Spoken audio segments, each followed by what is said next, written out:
Okay, so here we are at the end of the French first turn. We have seen the French generally speak. I'm very rusty on the rules here, but I'm doing the best I can. Let's see. The French cavalry moved forward and then turned and moved up here. They are trying to basically bypass the line. They've had to stay more than a centimeter away from the village because I don't know if the zone of control of the unit in the village extends outside the village, but I found nothing to say that it would not. So therefore, they have to stay outside the zone of control if they're not going to get into combat with the forces inside. So they're skirting around the outside of the village there. Moving up this way, there's their commander going with them, and they're taking their artillery with them. Wasn't a good time to deploy the artillery. And then we've got the main French force here, which is, what is that? That's Riel's division, Riel's corps. Oh, my brain's hurting. Okay, yeah. And so they're moving straight forward. They move forward and basically they stopped outside of musket range. That's right. In this special scenario, there were special scenario rules that because of the standing crops, you're not allowed to charge anyone that is further away than 400 yards, 4 centimeters. So I wanted them to move up to a point where they would be ready to charge next turn. And that has meant that they're within the short range of the guns, the Anglo-allied, it's actually a horse artillery battery that's here. So they stop there, no musket fire exchange because the musket range is 200 yards, 2 centimeters. And then in movement, the other thing that happened was we had Prince Jerome appear with his division. Is it just 1 second? Yep, it's his division. It's a big division. It's got 3 massed infantry units here. And they decided to do something a little different. They've entered in march or road column or march column. They're marching across country, so that gives them double their normal speed. And that gives them their markers, which each marker has to be 3 times the size of the base. So they're stretched out in this long column. They're not on a road, they're going across country, but that means they can do it at double speed, as I mentioned. The villages are no obstruction to movement at all. They pass directly through them. And so they're obviously pressing on here towards this to be able to cross the bridge there, because if they instead went across the marshy stream, they could do that, which would slow them down for about half a turn and disorder them. But it would also mean that they would lose their dedicated guns, the artillery that are intrinsic to the units. So they didn't want to do that, so they're going to try crossing the bridge here. And of course, they're going to anticipate meeting Allied forces coming from this direction eventually. The other reason, of course, was that if they had pressed forward into the center here, things would have got very congested, and it might have been that they would have been no use to anyone, really, because there just isn't enough room to deploy. They could also have gone in this direction here, but there's no bridge, and getting around that village would have been very difficult. So unless they took on the skirmishers, which sounds like losing the point, perhaps. So that's what they did. So that was the movement. Then in the actual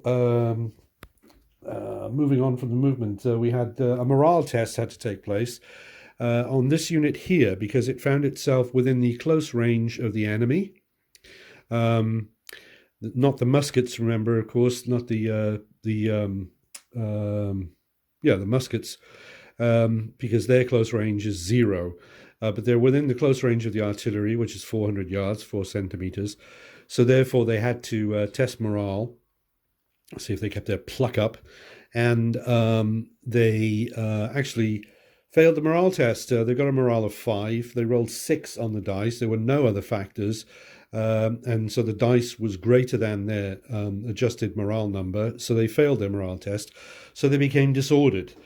So that means that they're somewhat nervous, and they have a good prospect of recovering their disorder in the next turn. But we shall see as events unfold.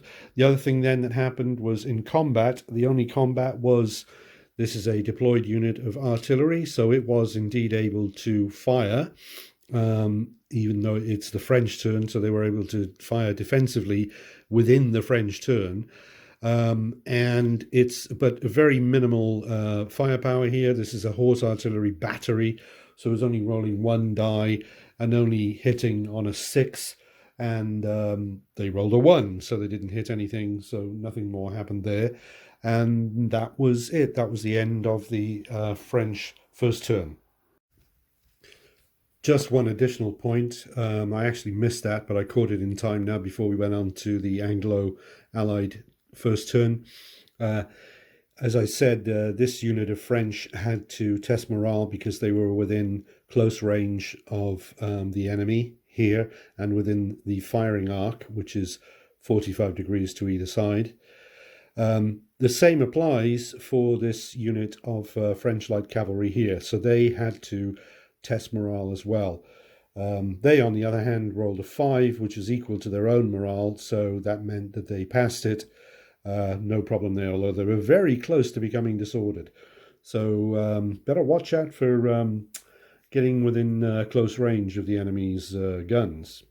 Makes sense to me. Okay, we're now at the end of the Anglo-allied first turn, and things have been going on, but the situation is exactly as it was at the end of the French first turn.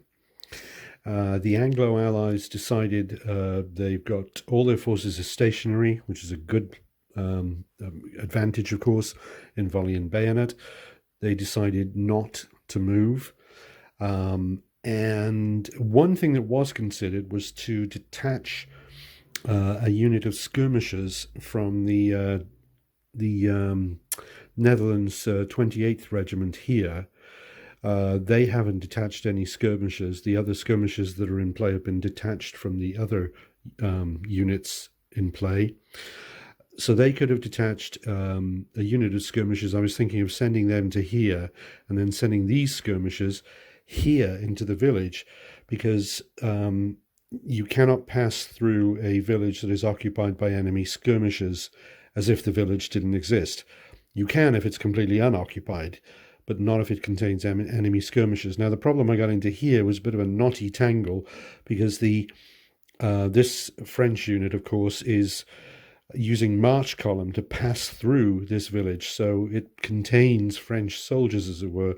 And the one thing the skirmishers can't do is they can't charge anyone, so they can't just waltz into the village as if the French weren't there.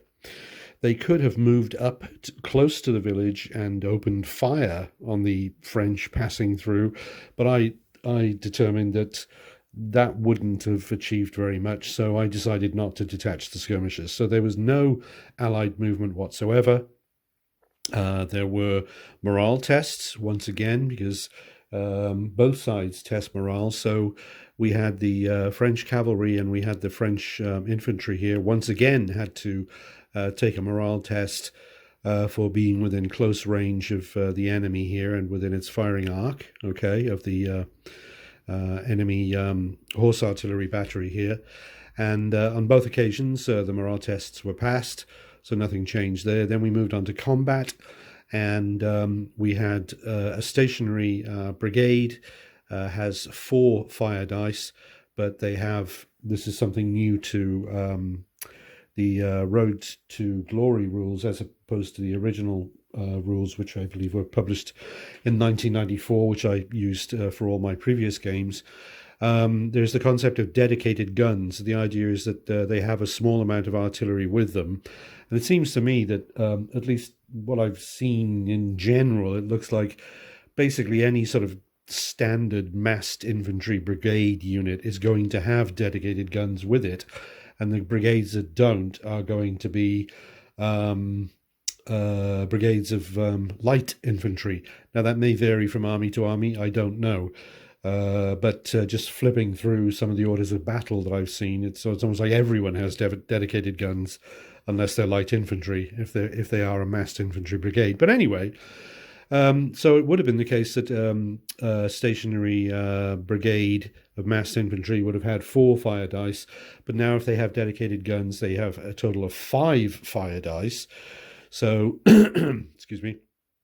That means that the passing cavalry here, which are within the range of the muskets, got treated to 5 shots against them.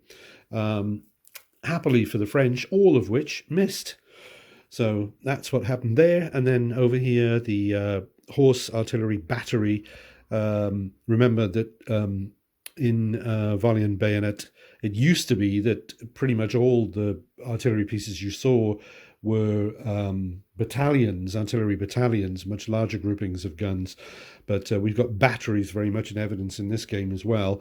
So that's it's just one die that's being rolled, plinking away at this unit here, and there was a miss there as well. So no results there. And that brings us to the end of the first turn of the game. We've done the French, we've done the Allies. So the clock ticks forward, and we're now coming up to 3 p.m. at the Battle of Quatre.